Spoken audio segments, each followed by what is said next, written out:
Welcome to Torah Talk. I am your host, William Hall, broadcasting live out of Kingsland, Texas, USA, with episode number 38, our 38th installment of Torah Talk Weekly Parsha with Ira Michaelson. This week we're discussing Parshat Vayikra. Welcome back, my dear friend. How are you? My screen didn't switch when I wanted it to. There we go. Get your handsome face on board so we all know who we're talking to. Baruch Hashem. Baruch Hashem, indeed. I mean. Looking forward to these each week. I think what started my hunger for this whole weekly Parsha was as I was leaving. Before I started leaving the Messianic movement, I just got starving for teachings on the Torah, and everything I could find online was all Christian or Messianic related.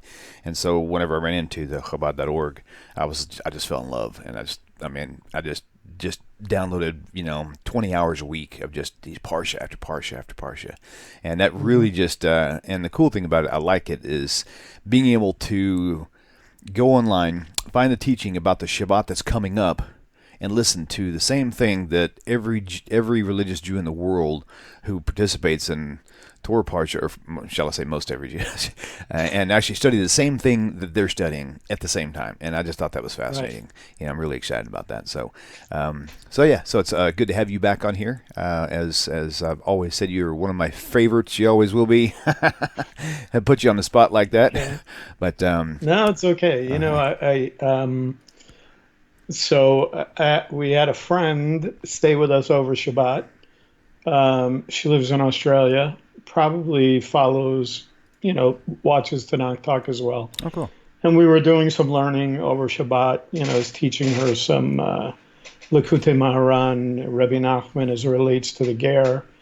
And we delved a little bit into Kabbalah, and we were talking about just that subject. We were talking about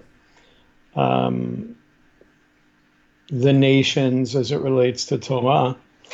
And, my involvement in that. And I was saying to her, it's interesting to me that I don't see myself as, I'm just kind of like, I'm just this guy that lives in Yerushalayim, and I didn't realize, I sometimes sit back and I don't realize the impact that I make on people. And, and then you get emails from people and you say, for instance, like this woman stayed with us. I have some friends that are coming. We have a lot of people that come in and out of Israel, that are visiting. So, people will want to see us and want to meet me. So I put it out there to some friends in Tzfat that, we were coming up maybe in April, and we'd love to, if there was a place that we could stay, and we were willing to pay.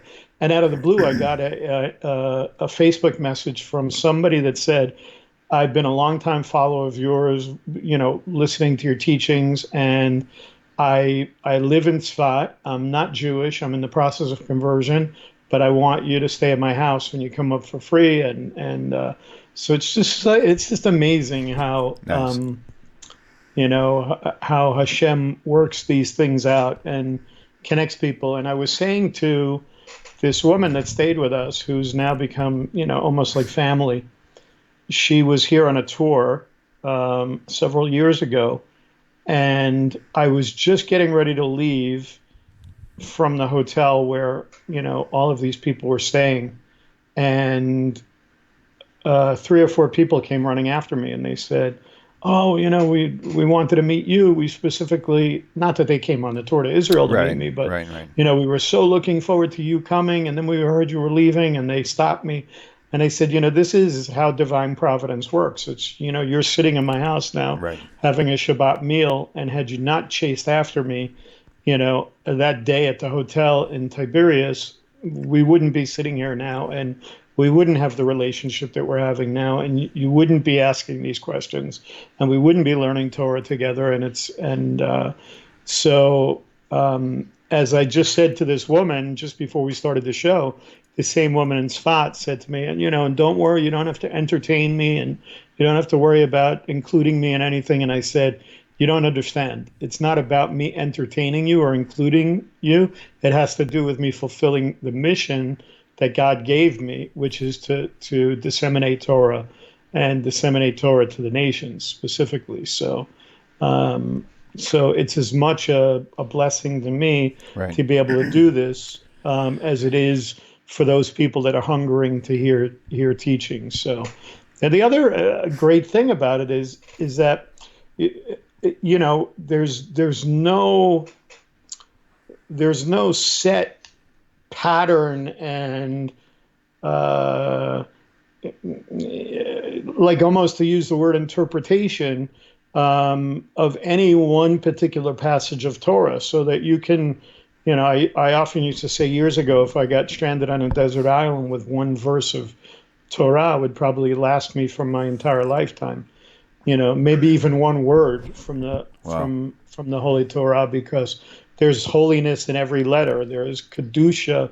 There's holiness in everything. Yeah, I tell people that, you eat a cucumber in Israel, it's like no other cucumber you eat anywhere else in the world, because it's infused with the kedusha of the land, with the holiness of the land of Israel. Well, the Hebrew language is the same way.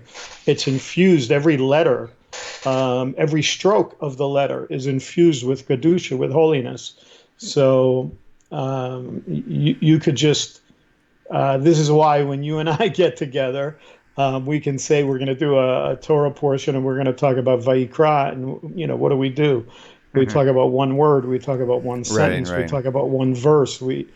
I said to this woman last night before she left, I said, I stress I said, I'm doing Tanakh talk tomorrow on Vayikra. And I said, and I stress every Sunday when I'm getting ready to do it, because I think to myself, I'm not going to have enough material to last an hour. And then Boy, we are you get wrong. done, and I'm not even halfway done with the notes that I put together for, Right. for whatever we're going to talk about. So, Yep, that is the beauty of it, hmm When I was telling my kids years ago, I said, they said, they'd go through their cycle of reading the entire Torah, and they're like, okay, what do we do next? I'm like, you do it again, and again, and again, and again. I mean, it would take you 100 lifetimes to really decipher everything that you could possibly decipher. Probably not 100, but just thinking outside. Very truly, I mean, every single time we go through it, year after year, and we revisit Vayikra from last year and this year, I know we're going to find out or hear some new stuff we didn't even think about last year or the year well, before or the year before. yeah, it's new stuff, and then it's reading. I mean, look, I took Yeah. out the Tanakh. I was doing some, like I said, I have this stack of books next to me on Shabbat that I go through, deciding what I'm going to learn, whether it's Likutei Maharan and Rabbi Nachman, or I'm going to learn some Kabbalah. Then I open up the Torah portion. And so here I am looking at the Torah portion, for Vayichel and Pekudei, and looking at the finishing up of the preparations of the Mishkan. And I look at something that like just it jumped out at me. Why did it jump out at me? Because the night before I'd been studying Likutei Maharan, and I was reading something to this friend that was staying over with us. It's a Torah that I had learned over and over again, because it's Rabbi Nachman's discussion of the ger, where he talks about ger b'choach, ger b'foal, where he talks about the actual convert and the potential convert, and kind of clears up, this issue, that we have going on today with this whole concept of ger, whether ger exists or doesn't exist in today. Anyway, to make a long story short, one of the things that Rabbi Nachman talks about before he gets into this subject is he talks about a concept of having an understanding individual. And he relates this understanding individual to the tzaddik in a generation. And he says that this understanding individual has to have a burnished soul. Okay, what is the concept of burnishing? Burnishing is like polishing, and it's like taking maybe you find one of these old antique brass vases or something, and to burnish it is to get the tarnish off of it and make it nice and bright and shiny. Well, what's significant about that? Well, what's significant is I'm looking at the Torah portion the very next day, and it talks about what the women brought. What did the women bring? It says that they brought mirrors. They brought mirrors of burnished brass. Okay. So now I see this word again, burnished, So it jumps out at me, and I'm like saying, why did I never notice this before, that the women brought these mirrors? Now, and in Chazal, in the sages, it's taught that Moshe got angry that they brought those. Why? Because mirrors project vanity, and he didn't want anything related to Oh, right. vanity, connected to the building of the Mishkan. but it went into much further than that. But it spoke to me in the idea that, here it is. It showed the participation again, that it wasn't just the men that participated, it was the women that Right. participated. And while Moshe was angry, Hashem was not angry. Hashem was okay with receiving it. But for me, it spoke to an even deeper message of this idea of that it was important, that it mentioned that it was burnished, that these were burnished mirrors. So in other words, these were things that had to be highly polished in order to be mirrors and things like that, which then goes back to the idea of how we have to prepare ourselves and the involvement, so that when we start talking about Torah and we start talking about a Torah portion like Vayikra, and you talk about involvement, you say to yourself, well, what involvement do I have in it? Because I'm not Jewish. Or there are people out there that say, well, I consider myself ger, so when I look at the Torah portion, I look to see if it mentions the ger or if it mentions the foreigner, so that I can see whether or not it relates to me. These are things that you're only going to learn when you do what you're talking about doing, which is, whether it's your children, whether it's you, whether it's as a family, going over and reading over and over and over again. Mm-hmm. And specifically those kind of things that seem like they're boring. How many Torah portions do you go into where it's just like a repetition? Oh, this guy brought this, and then this tribe brought that, and it's all the same thing. They brought 100 silver bowls, and then this guy brought 100 silver bowls, and then that guy brought 100 silver bowls, and then the next guy brought 100 silver bowls. And you're saying to yourself, oh, I'm not reading that. I'm just going to go past that and get to the juicy parts. There is no unjuicy part in Torah, Yeah, true. It doesn't matter. It doesn't matter. There's always going to be something, maybe in the name of that guy that brought 100 silver bowls, it's different than the name of another guy. And unless you're willing to dig in deep and look at it and see it over and over and over again, you're going to miss these kind of things. Mm-hmm. Yeah, that's a great point. So here we are in a Vayikra is very interesting, because it's considered the heart of the Torah. I mean, it's right in the middle. Mm-hmm. You have the first 5 books, and it sits right in the middle. It's also, when in Judaism, it was always the first book that a child was taught in Judaism. You would always start with, like Christians, how when you were a Christian, mm-hmm. they would tell you, oh, you should start with the book of John or something like that. Right. Well, in Judaism, you start with the book of Vayikra. You start with the book of Leviticus. And there's a lot of different reasons for that. And I don't know that we'll have time to get into every one of the reasons.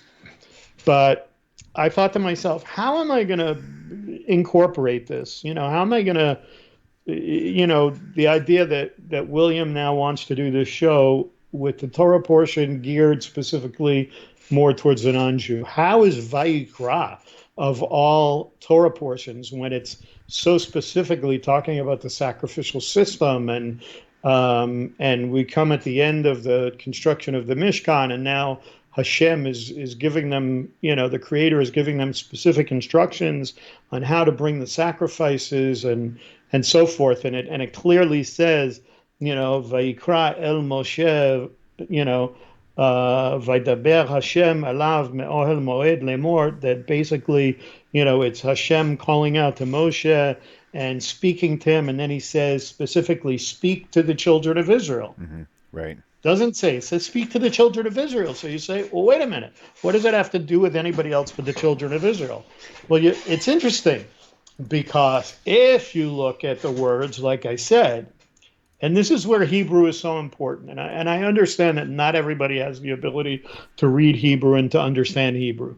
But the point is that you should, if you can, in whatever way you can, try to get some kind of program, even as a non-Hebrew speaker, that will enable you to break down a sentence and look at the words, so that you see the differences. Why? because the very next thing you see after the Creator says, speak to the children of Israel, okay, because it says, Daber el bnei Israel v'amata alehem, and speak to them. And then it says, Adam ki yakriv michem korban laHashem min habehema min habakar. And it goes on talking about what type of, from the cattle, from the different categories of animals. But what's the most important word there? That word Adam. Why is that important? Well, the last time we did the show, we talked a little about that. And I said what? I said that the word Adam, when you see that word Adam, it's not specifically speaking about one particular group of people. Adam, when you see that word in the Hebrew, it's specifically speaking about humankind. So that when it says, speak to the children of Israel and say to them, when a man comes and offers a sacrifice, it's talking about any man. Now, you would get arguments from other people, but I'm telling you that if you were to open up the Tanakh, the one that you send out to people, you remember how you used to send, you had a set of, set of these that you would send out to people if they wanted them. If you were to pull that off the shelf right now and open it up, I guarantee you that the commentary in there is going to say to you that word Adam in that verse is speaking about any man and not just Jews. And that Tanakh that you sent out to people is a Jewish Tanakh. It's not a Christian Tanakh. It's not a Ger Tanakh. It's a Jewish Tanakh that's telling people that word is specifically speaking about humankind. It's speaking about any man. As a matter of fact, there's a famous rabbi called the Radak, Rabbi David Kimchi, and the Radak says that for him, when he looks at the sacrificial system, he didn't even see the sacrificial system as something that was obligatory. In other words, he never believed that the sacrificial system was something that Hashem commanded, that the Creator commanded to Israel or to the nations at all. What he believed was that because Bnei Israel had come and had been surrounded by pagan cultures for so much of their wandering, whether it was in Mitzrayim and then coming into Canaan, to the Canaanites, who were a pagan culture as well, that so many of the pagan cultures were into animal sacrifices that he knew that they would want to bring them, so that in order to appease them, he said, if they're going to bring them, I'm going to tell them how that they're going to bring them in a proper way to worship me. So he's saying when a man or if a man brings a sacrifice, this is the way he should bring it. So not only is it an allowance for all people, but it's also, I believe, like the Radak says, that it was never Hashem's intention for it to be an obligation, even though, like my friend asked me last night, she said, well, do you think when the temple is rebuilt that we'll have sacrifices again? And I said, absolutely. It was part of that system. I think it'll be different. The type of sacrifices that'll be offered will be different. And it's interesting, too, because somebody posted something on Facebook the other day in one of the groups that I'm involved in, and they were talking about, there must have been quite a stench, with all the blood and the animal sacrifice and everything else. It's interesting that when you study the Ketoret, the idea of the incense that was offered, and I have a friend here in Israel that has he's somebody that was very involved with reinstituting the giving of the half shekel, and also he hasn't restored the incense because there is a prohibition against producing the incense for anything other than use in the temple. So you can't produce incense. That would be going against Torah. But what he did do was he produced oils, the different oils based on those incense.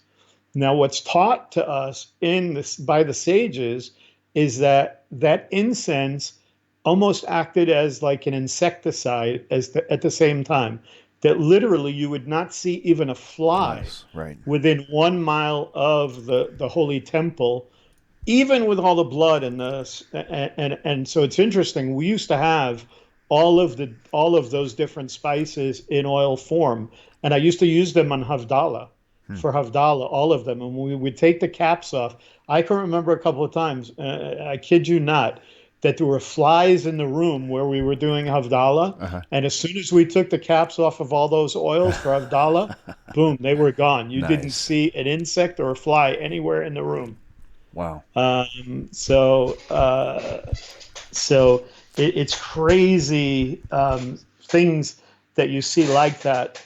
Um, and of course, the other part that you have to realize is that, there's another word past this idea of Adam, that I read in the second verse where it says, Daber al bnei Israel v'amata alehem Adam ki yakriv michem. This idea of yakriv, is this idea of an offering, when he brings an offering, and that yakriv comes from the verb lehakriv, which is where we get the word korban, which is the word for sacrifice, which lehakriv is this verb to come close. So the idea of the korban, being the Hebrew word for sacrifice, is really the term that we use for to come close. So the whole purpose of the sacrifice wasn't to somehow appease and to feed God, either spiritually or physically, because God doesn't need to eat. Number one, we know that. Right. And number two, he doesn't need our sacrifices, because we see over and over through the prophets that, the Creator tells us, what are your sacrifices to me? Especially if we come with the wrong heart. This is why it's so important to understand that the concept of the korban, coming from that verb to come close, is all about that. It's about our ability to draw close to the Creator, which is why it comes right after the building of the Mishkan. The Mishkan was this place, where we talked about in the last time I did Tanakh Talk, in this idea of where, everything kind of disappears, where all the divisions between us disappear, where all of the things that cause a division and divisiveness between us disappears in that Mishkan. The closer we get into the Mishkan, the closer we get to holiness, the more those things disappear. It's the same thing both in our personal relationship with the Creator and our relationship with each other. Right. Gotcha. So, the other thing, we're talking about Vayikra in this book of Leviticus. The reason why it's called Leviticus is because it's actually called Sefer. In some ways, it was called Sefer Kohanim. It was the book of the priests. And that's why it's called Leviticus, related to the Levites, that it's really the book giving the instructions for how the Kohanim, or Torah Kohanim, the Torah of the Kohanim, the teaching of the priests, or the Torah of the priests, which we know that that Bnei Israel was called Mamlechet Kohanim v'Goy Kadosh. They were called to be a kingdom of priests and a holy nation. One of the things that I really thought about, as it relates to Vayikra, and this Torah portion this week, is when you're talking about the idea of how this Torah portion relates to both the Jew and the non-Jew, and connecting the non-Jewish world to this. It just seems that the more and more people like myself and people like you, William, now, and others like Rabbi Skobac and Rabbi Singer and many others, that are helping people to come to the truth. There still seems to be this this this problem that exists with some of these people coming out where they seem to become very anti-Judaism, and I think a lot of it comes about as a result of the baggage that we talk about coming out of Christianity, that people still carry a certain amount of baggage with them, having believed that they were being lied to for so many years. So they're afraid to fall into the trap of listening to rabbis, for instance, or listening to somebody like me, who might espouse, both the written and the oral Torah, and say something like, well, that's just the instructions of men, and why should I listen to the opinions of men? And I think that there's no greater really book or Torah portion that really speaks to this idea of that situation. First of all, because like I said, it really is the heart of the Torah, being that it sits right in between, right smack dab in the middle, and the fact that it has the language that it talks about, where it talks about being not just for Bnei Israel, for man, for Adam, but this idea of drawing close as well. And it says not only the idea of drawing close, because it says it like this. It says that when a person brings close, or when a man brings close from among you an offering to the Creator, it then says, it says all these different animals. But what's really strange about the verse, and a lot of commentators note this, is the use of the placement of the word mikem, from among you. And they say, what's really the need for that word, from among you? Because the word is also kind of strangely placed, not after the word Adam, but rather after for the word to bring close, yakriv. When you bring close from among you, is what the verse says. What does that mean? So one of the classic interpretations is the idea from among you, or from yourselves, means that we're supposed to be bringing of ourselves to God. Okay, meaning a piece of yourself, of your energy, of your passion, of your service to Hashem. Why bring an animal or a piece of yourself to God? Again, it comes back to this idea of what that word means, this idea of lehakriv, and this idea of bringing close. What's really also interesting about this is that the name of God, invariably used in connection with the sacrifices, is the tetragrammaton, is the Yud Ke Vav Ke, is Hashem.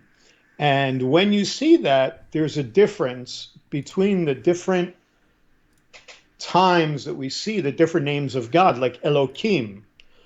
Why? Because Hashem, or Yud Ke Vav Ke, always represents the aspect of love and compassion, while the name Elokim for God always relates to the idea of justice and distance. So what's interesting, if you were to look at the book and look at Vayikra, what you'll see is that the word, or the name Hashem, or the tetragrammaton, Yud Ke Vav Ke, appears 209 times, while you only see Elohim appearing maybe 5 times as it relates to this. So now you see that not only are we talking about a sacrificial system, and we're talking about a sacrificial system that speaks to this idea of drawing close to God, and that drawing close to God is not just for the Jews, but it's for all nations. And this is why the word Adam is used, but also the fact that the name of God that's used is the name of God that relates to love and compassion rather than justice and distance. So, so we have to know that at the end of the day, the whole point of this is teaching us about closeness and intimacy with the Creator.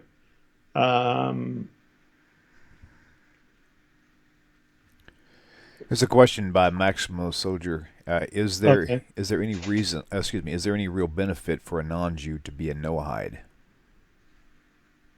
Is or there any benefit for a non-Jew to be a Noahide? or maybe to remain a Noahide, if you want to look at it that way? Question just says it the way I stated it at first. In fact, if you want, you can. If you can, do you Okay, can so you pull up?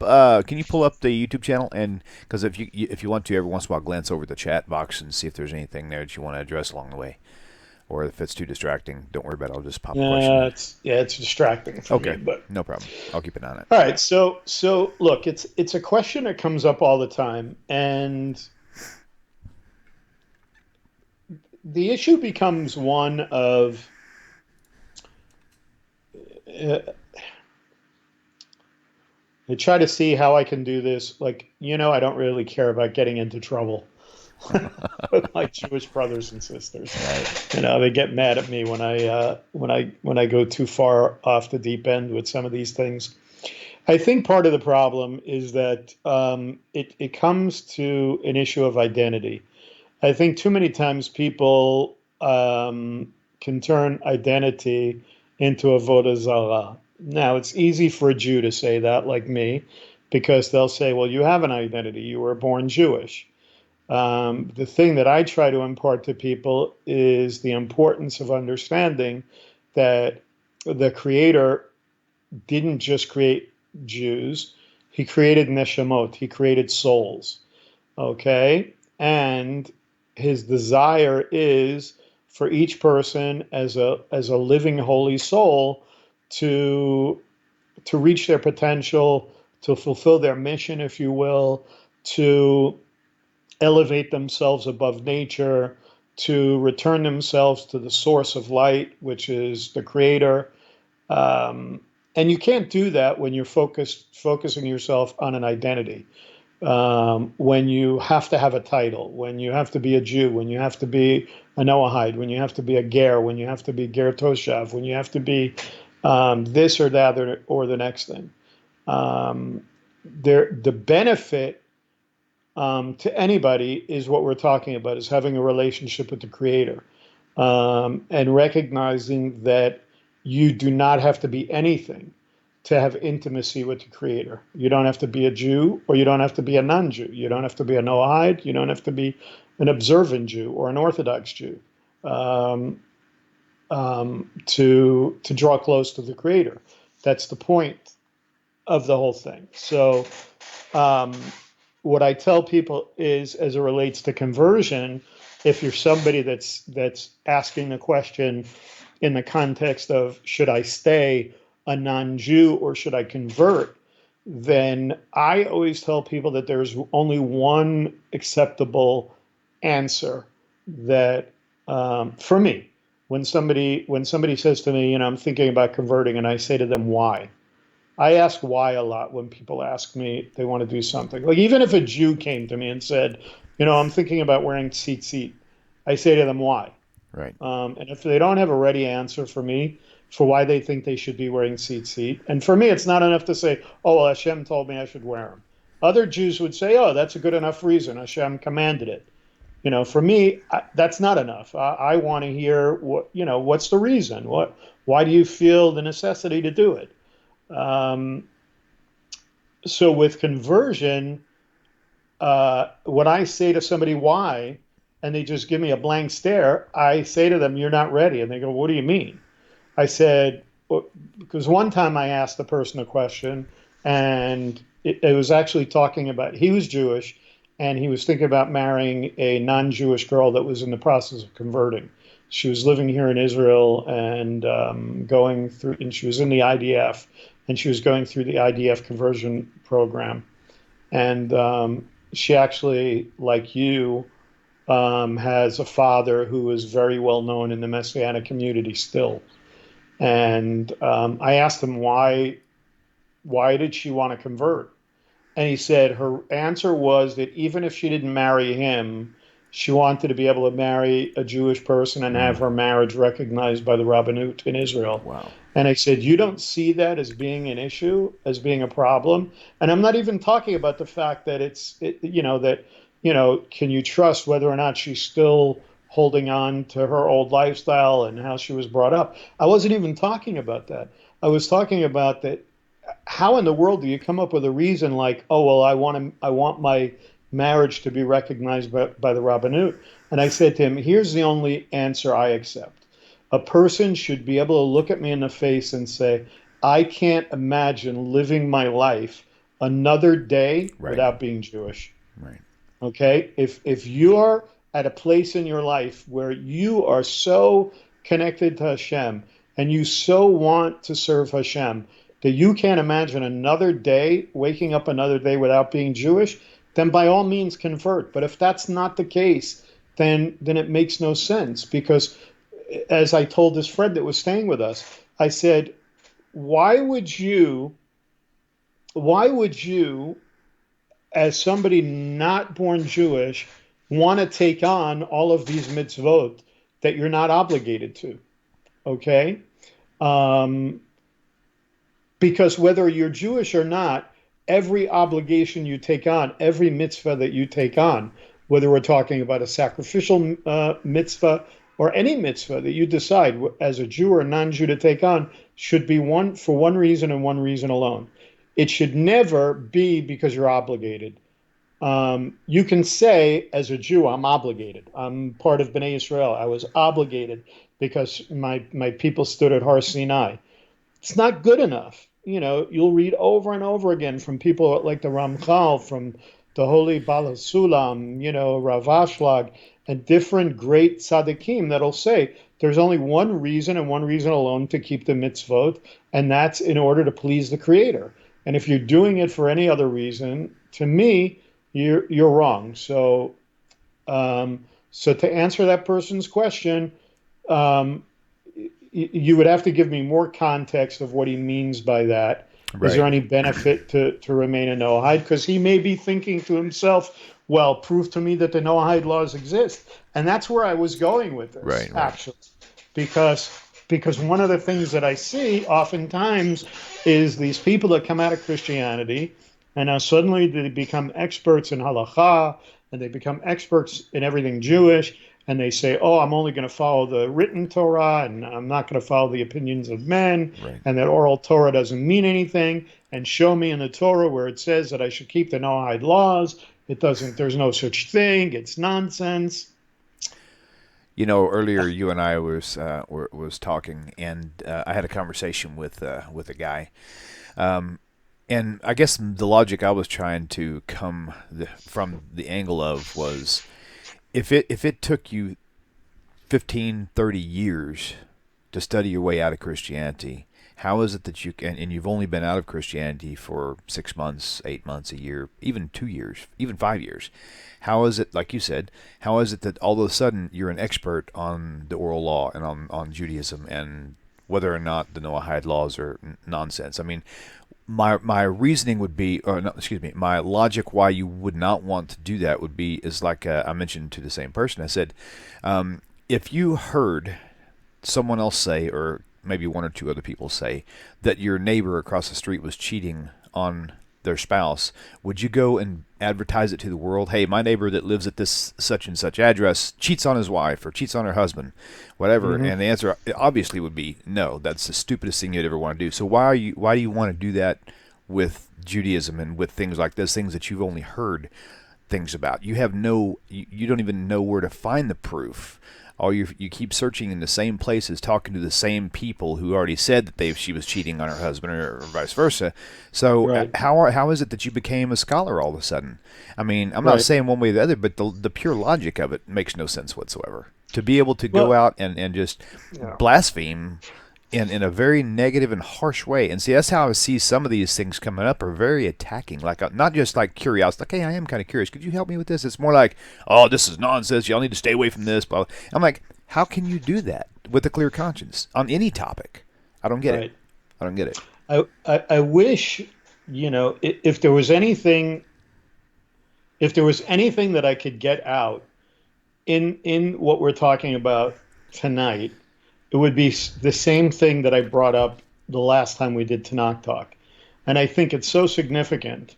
I thought about it over the weekend, and I thought how powerful it is, the thing that I said, and I hit it home, but I think I need to hit it home. It's like, if there was anything that I would want to get out to millions and millions of people, it's the thing that I said last time, and I'm going to say right now again. Okay? And that's this. We know that in Judaism we were given 613 mitzvot. However, we don't have a temple today. We don't have a sacrificial system today anymore. We don't.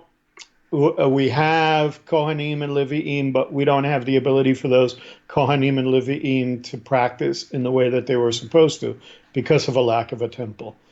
I'm not a woman. You're not a woman. Mm-hmm. My wife is not a man.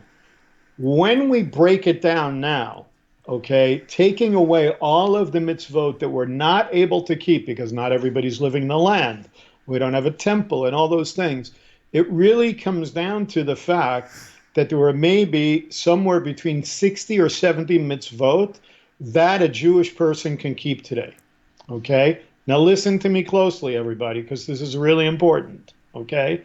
When you consider the Noahide laws, the Sheva mitzvot, the 7 laws of Noah, and you consider them as being categories, which even many Jewish sages do, and you expand them out into categories, it's believed that you can expand those categories out to 66 different mitzvot. Right. So what am I saying? I said it last time and I'll say it again. When you look at it in that way, you're almost saying today that both the Noahide or the non-Jew who is careful with the Sheva mitzvot, with the 7 laws, the universal laws of Noah that were given to the non-Jews, and the Jew have about the same number of mitzvot that they can keep today in order to draw close and be close to Hashem. Right, that's a good point. And so that would be the answer that I would give to that person today. The other really powerful thing that you have to see about the Mishkan is what it represents. The Mishkan, in a sense, represents a chuppah, okay, the marriage canopy. You were just talking about adultery. This is one of the things that's so interesting. So, I'm glad you went with that. Why? Because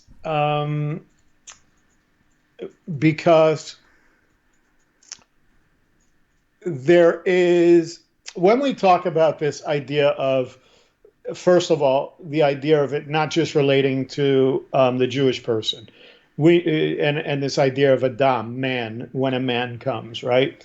Okay, we know that in the very beginning of the Bible, in Breshit, in the book of Genesis, what does God say? God says, and then Hashem said, "Let us make Adam, let us make man in our image."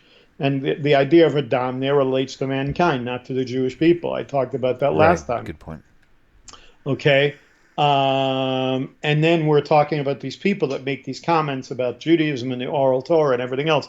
And a lot of them will come with verses out of like Isaiah 56, for instance, which I've taught on several times. Isaiah 56, which starting in verse 2, where it says, "Happy is the man who does this, the man who holds fast to it, who keeps the Sabbath and does not profane it and stays his hand from doing any evil."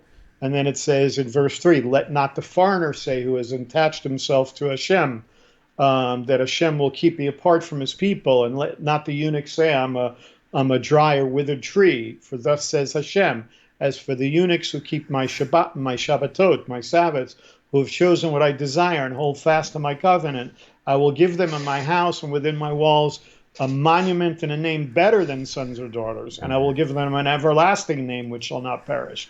And it says, "As for the foreigners," in verse 6, "who attach themselves to Hashem to minister to him and to love the name of Hashem, to be his servants, and who keep the Shabbat and do not profane it, and who hold fast to my covenant, I will bring them to my sacred mountain and let them rejoice in my house of prayer. Their burnt offerings and sacrifices shall be welcome on my altar, for my house shall be called a house of prayer for all peoples." No argument. But when is this talking about, William? Is there a temple standing today? No, correct. Right. Are there sacrifices today? Right. No. So you may get mad at me for saying this, you out there that are coming out of Christianity and think you're experts. But this is talking about in the time of the Messianic era, That is when brilliant. there's a temple standing again. Because then I have to bring you to another verse that a lot of people bring up, which is also comes from the book of Zechariah. In Zechariah 8, now 8:23, everyone knows 8:23, but what does it say before that? In verse 20, it says, "Thus says Hashem of hosts, peoples and the inhabitants of many cities shall yet come. The inhabitants of one shall go to the other and say, let us go and entreat the favor of Hashem. Let us seek Hashem of hosts. I will go also. The many peoples and the multitude of nations shall come to seek Hashem of hosts in Yerushalayim and to entreat the favor of Hashem." And then, thus says Hashem of hosts, "In those days 10 men from the nation of every tongue will take hold. They will take hold of every Jew by a corner of his cloak and say, let us go with you, for we have heard that God is with you." Okay? So it's talking about what? Grabbing the hem of a Jew, grabbing these tzitzit, these things, okay, grabbing onto them because we know what we're talking about, because Hashem gave us the Torah. And then we know that there's a fulfillment also in Zechariah 14 that talks about all the nations coming up and worshiping Hashem, at Sukkot. So here's an interesting thing that we see going on when we start talking about the oral and the written Torah. So in the Gemara, in the Babylonian Talmud, we see that there are two verses that are used specifically. One is from Deuteronomy, from Devarim 33, verse 4, that says, Moshe commanded us the Torah, an inheritance of the congregation of Yaakov. And the other one is from Tehillim, is from Psalm 147, verse 19 and 20, where it says, he has revealed his word to Yaakov, his laws and decrees to Yisrael. He has done this for no other nation. They do not know his laws. Praise Hashem. So these we see in Sanhedrin 59 Aleph and 59a in the Gemara. And it explores two different ways to read the verse, okay? Because there's a word that's used there, okay? And the word in Hebrew is morasha. And they say that the word can either be read as morasha or it can be read as me'orasa, okay? Meaning that the verse either literally means that it's an inheritance of the Jewish people, or that the Torah, when it's saying, which is morasha, or when it's saying me'orasa, that the Torah is betrothed of the Jewish people. So that's where it gets interesting with this idea of being married and the chuppah and so forth. So it says this is what it literally says. I'm going to read the English of Sanhedrin 59a there. So it says, Rabbi Yochanan said, a heathen or a non-Jew who engages in Torah study is liable to receive the death penalty. And a lot of people always say that, oh, look, it says that non-Jews that, that study the Torah are supposed to receive a death penalty. What we say, chayav misa, And then it goes on to say, because Moshe commanded us the Torah, an inheritance of the congregation of Yaakov, it is an inheritance for us, but not for them. So that's where that first verse comes in. Then it says, then why is it not included in the Noahide Laws? Because it says, on the reading morasha, an inheritance, he steals it, meaning that the non-Jew is stealing the Torah from the Jew. But when you're reading it, me'orasa, betrothed, that he's guilty of violating a betrothed maiden, who is then stoned. And then it says that there's an objection raised by Rabbi Meir, who used to say, but wait a minute, when do we know that even a heathen, a non-Jew who studies Torah, is as a high priest? Because we have a Gemara that says that the non-Jew who studies Torah is like a high priest. And he says, it's from the verse, ye shall therefore keep my statutes and my commandments, which if a man does, he shall live in them. Priests, Levites, and Israelites are not mentioned, but men. Hence, the person learns that even a heathen who studies the Torah is as a high priest. Okay? So we have this mitzvah for a non-Jew to study the halachot, and some would say that the halachot pertains only to the Sheva mitzvot, to the 7 Noahide laws. This is a very, very important, what we call a sugya in in Talmudic learning. It's a very important sugya for people to understand, especially for the non-Jew to understand. And there's 3 points here that have to be brought out. One is the Gemara points out that there's a severity, so to speak, in the prohibition for non-Jews to study the Torah. Okay. Number 2 is that there's a comparison on whether or not it's considered a theft of the Torah by the non-Jew or adultery based on how it's read. And then 3, that there remains a ban against Torah study. However, that's a surface reading of the Gemara because it seems to indicate just the opposite, that a non-Jew should really be congratulated and even revered because he's like a high priest for studying. So you see 3 different, Right. you see a real dichotomy going on there. And in Chagiga, in the Talmud, there's a second proof text because it says, Rabbi Ami further said, the teachings of the Torah are not to be transmitted to a non-Jew, for it is said, he has done this for no other nation, they do not know his laws. That's that second verse. That's the second verse that's quoted, okay? But here's the thing, okay?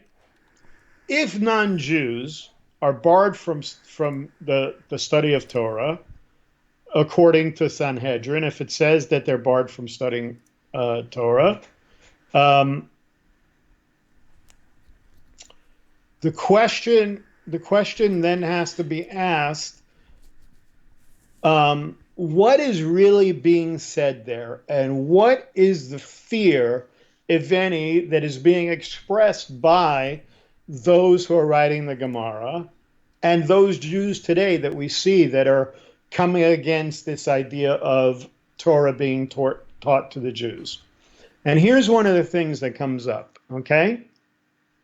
One of the things that comes up is that there's a concern in that this is speaking about non-Jews teaching other non-Jews Torah. Okay? That's one thing that comes up. Okay? The other thing that comes up in this is that there's a concern that the non-Jew will appear to be Jewish and then will be leading Jews astray by their lack of knowledge of Torah, but appearing to know what they're talking about. In other words, just what we're seeing today going on in social media, where you have these social media Jewish warriors that are coming out of Christianity, like you said, that have no background whatsoever in understanding of oral Torah or the written Torah. They go on Google, they Google something, and they say they take something, like they may go on a website that tells you all the things where the Talmud says the most ridiculous things, and so the Talmud must be evil. But because they don't understand rabbinic argumentation, and because they don't understand that the Talmud is made up of both a Mishnah and a Gemara, that it's based on law and then the discussion of that law, they come up with the most ridiculous things, and they accept those ridiculous things. Okay? One of the big things that we see today, and a discussion that I have all the time, is that there are many, many people out there today that are walking around with kippot, that are walking around with peot, that are walking around with tzitzit. And these may even be people that have already left Yeshu, that they don't believe in Jesus anymore. And they're not idolaters, but they're passing themselves off as Jewish. And because they've learned a little bit or they've studied a little bit, they now consider themselves to be experts, and they're out there teaching other non-Jews Torah. And this is the thing that I think is really the concern that's being expressed in Sanhedrin, expressed many times by Rambam, because I can go into places where Rambam speaks about this, where we see other of the Rishonim, where the early sages spoke about these kind of things. And this is what I'm really talking about. There's even that the Mary, who's also one of Chazal, contends that there is no actual intrinsic prohibition. Instead, and this is him saying this, I'm using his words, and I might have paraphrased this already. He says, instead, the reason a non-Jew may not study Torah is that the Jewish community may think that this individual is in fact Jewish and will come to err in following this one's ways. In other words, you get that person. Let's say you have a Jewish person, okay? And that Jewish person is coming out of Christianity, okay? Was in Messianic Judaism. And now he comes out of Messianic Judaism and he goes online and he sees this guy online that's got a show called Real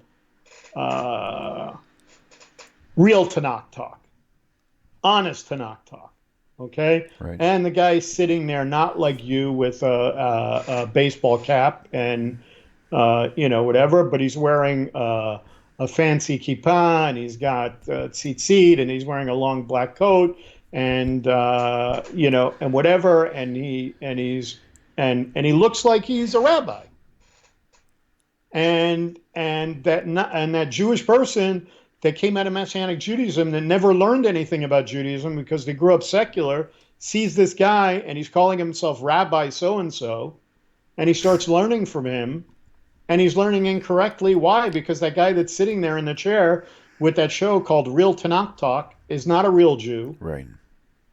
And doesn't really know Torah because he hasn't studied with a legitimate teacher, and he doesn't know biblical Hebrew, and he doesn't know Aramaic, and he's only using English translations.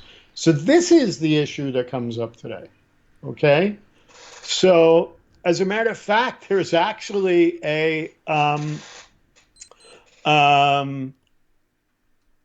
his view. So actually there's another view by Rav Yechiel Weinberg, where Rav Yechiel Weinberg interprets the view of Rambam as seeing the prohibition against Torah study as part of a larger ban against non-Jews who seek to establish a new and independent religion. Wow. And what's one of the things that you see people being accused of all the time? Just that. Mm-hmm. I am having discussions right now on Facebook with a group of people that are freshly out of Christianity. And I haven't said it to them, but there are other Jews that have accused them of basically trying to start their own independent religion. Because when you say that you know better than the Jewish sages, when you know better than thousands of years of observance, when you don't even accept the fact that the very reason you have the ability to argue about the Tanakh is because of the Jewish people, because we preserved it, you don't even see like it boggles my mind that you don't see the nonsense that you're presenting out there when you throw out thousands of years of observance and thousands of years of protection and thousands of years of tradition and thousands of years of teaching, and say there's no value in that. I'm just going to go my own way. This is what we're saying. What I'm saying is this is where you're seeing those prohibitions come in. To me, this is really what was being said in those tractates of the Talmud in these prohibitions of non-Jews learning Torah is that the idea is that if you're going to learn Torah, then learn Torah in the proper way. Do it like we said. You have Isaiah 56 says that Hashem wants you to come to his holy mountain, but he also says you're going to grab the hem of the garment of a Jew, the corner of the hem of the garment of a Jew. Grab the garment of a Jew who knows what they're talking about, just like I did, just like I do to this day. Do I have wisdom imparted to me from Hashem? Absolutely, but that wisdom can be imparted to you as well. The wisdom imparted to me isn't because I just sit here and read and come to these conclusions myself. It's because I have rabbis that I go to myself and learn with on a regular basis that I trust, that also spent years and years and years learning. So that's my diatribe for today. Gotcha. I was thinking about another scenario or example, kind of like the marriage, the neighbor thing. I can't tell you how many times we've visited with families over the years, and they'd pull out, the dominoes, and they would start playing their game, and I would notice that their rules are different than the way we play, and so using that concept, if our neighbor kids come over and they want to play cards or dominoes or pick up sticks or whatever you want to call it, they probably won't know in fact, they won't know the way that I teach them, even if I taught them a completely different way, which may be the only right way. So let's see. I'm really trying to connect something here using that example, but I think there's a better way of doing it. Point being, unless you were raised in any household, I'm using the Jews as an example. Right. Unless you were raised in that household, speaking that, not translation, but speaking that language that the Holy Scriptures are written in, and you understand it, you don't need a translation. Unless you live that lifestyle, you really don't have any way or means or even right to criticize how they teach it. Because at the end of the day, that Bible that we have, that a non-Jew has access to, the English is a translation of what the Jews don't need a translation of. And for me to critique them would be completely wrong. It's worse than wrong. It's just hijacking. It's everything you could possibly imagine is wrong with that is wrong with it. That's my point. Right. You can't do that. I mean, the other thing that I want to say really is that I'm not saying that there aren't people out there that are incorrectly teaching, and I'm even talking about rabbis. Right. Just because a guy has a long beard and a black hat and a kippah and tzitzit doesn't mean that he's right either. Right. Ultimately, I said to somebody the other day that just because you feel this way doesn't mean that every Jew and every rabbi should be thrown under the bus. The problem you have is that you've been connecting with the wrong Jews and the wrong rabbis, because there are plenty of us out there that are willing to teach Torah to the non-Jews, that are willing to accept that the only way that we're going to bring rectification and redemption of this world is through 7 billion people and not just 13 or 14 million people that are Jewish. The role of the Jewish people is to be a light to the nations. That means that there has to be a marriage between not only us and God, but there has to be a marriage between both the Jews and non-Jews. But in that marriage, in us coming together, there has to be a meeting together that doesn't include adultery. You can't bring an adulterous relationship into the marriage, and you can't also. In a marriage, there's going to be shalom bayit. There's going to be peace in the home, meaning that you're going to come together and sit down and talk honestly with each other and share your feelings with each other and get along with each other. You're not going to come into it thinking that I know better than you or you know better than me. You're gonna have a sense for the other people's feelings and not negate those feelings. but it is very significant. You can't take away the fact that the Talmud very clearly gives two examples. One which is stealing, and the other one which is, basically what you're doing is you're lying with the betrothed of another, like you're trying to take the place of another. The only thing that I'm trying to say is, like I've always said, is that the only difference that exists between us as Jews and non-Jews is that I have different responsibilities and obligations to the Creator than you have. But the Creator doesn't look at you as any less because He created you and gave you a holy neshama, a holy soul as well. So the thing for you to do is to elevate yourself back to the source. It's Right, not to right. elevate yourself because, again, if your whole purpose in life is to gain an identity and all you want to do is shake your family tree until a Jew falls out, then you're no different than when you were a Christian. You're still an idolater. You're just now what you're doing is you're idolizing an identity. You're idolizing being Jewish or idolizing, being something that you're not. You feel that somehow Hashem made a mistake, and Hashem doesn't make mistakes. He created you beautifully. He created you the way you are. If he wanted you to be Jewish, you would have been Jewish. He does allow for conversion, but I told you that I don't promote that unless people feel so strongly that Right, their right. life, would be over if they're not Jewish. Then by all means, connect in that way. But I can tell you that there's a very large percentage of people that convert to Judaism, and within the first year or second year, just like most businesses fail in the first year or second year, most people's conversion fail in the first or second year because they just can't handle it. They just can't deal with it. Um, so You be bring happy with who you are. right.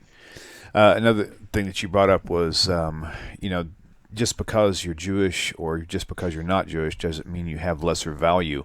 I was thinking about, you see have these cartoons where all the teacups and stuff come to life and they're talking and all this other stuff. I pictured if all my in my shop, if all of my tools, everything I had packed in my shop was able to talk, and everybody wanted to be a miter saw, I couldn't function. Right. I mean, I can't sharpen my pencil effectively or efficiently with the miter saw. I have to use a razor blade or a pencil sharpener. Likewise, Right. in the kitchen, if everything wanted to be a Bosch bread mixer, how would she be able to cut her onions up? I mean, she needs to have a knife for that. Something Right. smaller, something, whatever. Maybe it only costs you $1, whereas the other thing costs 500. That doesn't matter. Everything has got its value, and it's got there for a reason. You Right, and know. this is where we don't have a lot of time for this, but this is where the concept of the universal or common soul comes in recognizing that prior to the idea of there even being a Jewish people, in the very act of creation, God created a universal or common soul in Adam. Hmm. When you look at Adam, it says he created them male and female. He created them before he. Why did he create? Was there any other creature that he created in pairs by taking a part of the Right, right. male and made a female? No, it's because Adam looked and he looked from side to side and he saw that every other part of creation there was male and female, and because he was the one who caused that separation. Adam, he wanted something to be in relationship with. So while he was one common soul, Hmm. okay, Hashem decided to allow him to be separated into two so that he could be like the rest of the creation and have a mate. We were all part of a common soul. Okay, and this is what I'm talking about, that what you should be focusing on is elevating yourself to be above nature, to reconnect with the source of creation, which is the creator, so that we can bring about a recreation of that common soul. The whole idea is for us to come back together. I'm talking about spiritual. I'm not talking about one big blob of souls, but what I'm talking about is there was never a need for us to be disconnected. The disconnection came from the fact that Adam and Chava our mother decided to eat from a tree that they were told not to eat from. And as a result, the duality of both good and evil entered the world, because the very next thing that happened after they separated and ate from the tree, we read what? Man went in and knew his wife, and Cain was born. So the first human being that had this duality of good and evil only existed after the eating of that fruit. Okay, and this division came where now this universal common soul was divided into bodies. Now I'm getting into our Kabbalah class, which is I'm jumping way ahead. So speaking of which, yeah, I didn't realize we had gone. This is an hour and 10 minutes. This was fun.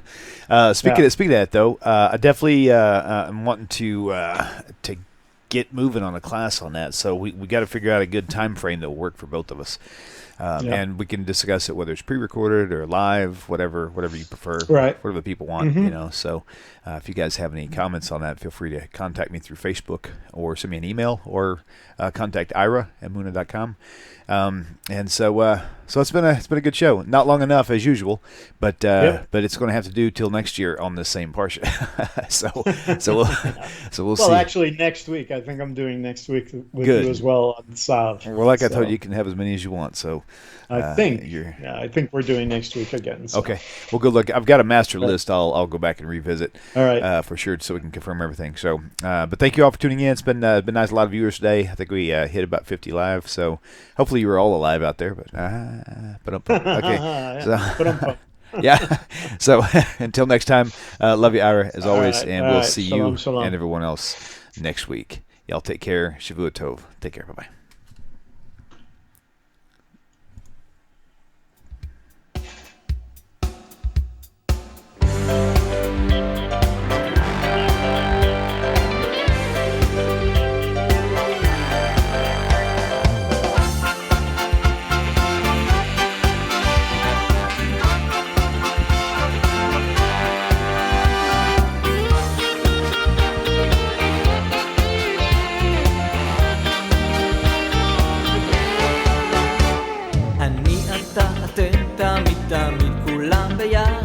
חשוב מכל חשוב והכרחי להיות ביחד איפוק זו העוצמה ויתור זו הגדולה השאיפה והכמיהה אני אתה אתם תמיד כולם ביחד חשוב מכל חשוב